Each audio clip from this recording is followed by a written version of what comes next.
2 News starts right now.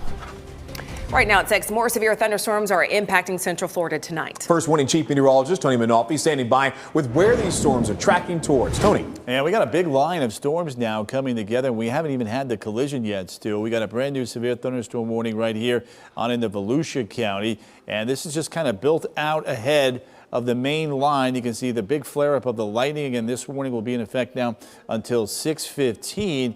The big concern here is going to be the winds and the hail. There's our velocity product right there. We'll go ahead and stop the loop and just kind of ping a couple of the winds here. We were seeing close to 40-45 mile an hour gate to gate wind shear.